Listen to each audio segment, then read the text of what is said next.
The Karaganda mine has officially been designated a strategic priority by the European Union. A decision revealed exclusively to New Time by Luc Pierre Devigne, Deputy Managing Director for Eastern Europe and Central Asia at the European External Action Service. In an interview with our reporter Baljan Semigulina, Mr. Devigne said the site was selected this June as one of the EU's top 13 critical raw materials projects, part of a broader effort to bolster clean energy and industrial supply chains. He also outlined a surge in Kazakhstan-EU cooperation from multi-billion euro investments into transport and digital infrastructure to visa facilitation talks that could benefit Kazakh citizens within the 2 years timeline. Please watch the fragment of the interview right now. Mr. Devigne, thank you very much for joining us. It's a great pleasure to have you. You described Kazakh-EU relations as being at their highest. Could you please describe what do you think are the best and the key drivers of this increase of the cooperation, and how do you see the direction of it over the next years, please? Thank you. Well, thank you for having me, and it's a pleasure to be back in Kazakhstan. Indeed, the relationship has been developing extremely positively. We see Kazakhstan as a strategic partner of choice for the EU. The reasons of this positive development are multifold. The first reason would be, I would say, economic, but the second reason is also political. We appreciate Kazakhstan's positive role in both the regional environment, because Central Asia is a region where for a long time there was not much of a regional cooperation, which is to the detriment of Central Asia, but also of its relation with others. And we have even further avenues. And now, according to the multi-annual indicative program of the EU, the European Union is allocating 13 billion euros to Central Asia. Could you break down how much of this percent will belong to Kazakhstan and what sectors?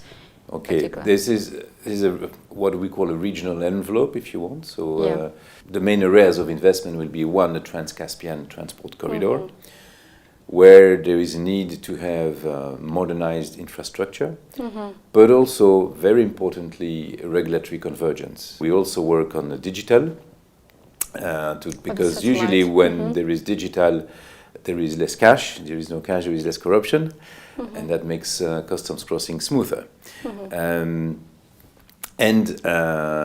We are also going to develop the critical raw material. We're very happy that we have selected this month, actually in June, Kazakh mine in Karaganda province to be one of the top 13 strategic projects for the EU. So there's a lot coming. There is more coming. Of course, we don't forget the people. We also want to develop the contact people, and for that, very soon we'll have a visa facilitation agreement negotiation launched.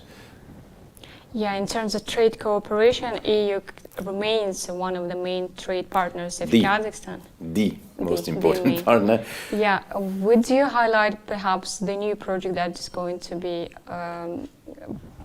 maintained between the two parties, or any investments coming to our country? You're right. We are, since a long time, not only the major trading partner with 45 billion euros, representing almost half of Kazakh exports. And by the way, we contribute every year with 20 billion euros of trade deficit for the EU, trade surplus for Kazakhstan to the economy. But we're also the largest investor in Kazakhstan, which means that our private sector believes in the future of Kazakhstan.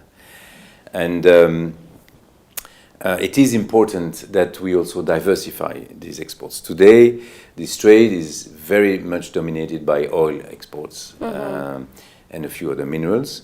Kazakhstan also is willing to diversify, where also it has great agricultural potential.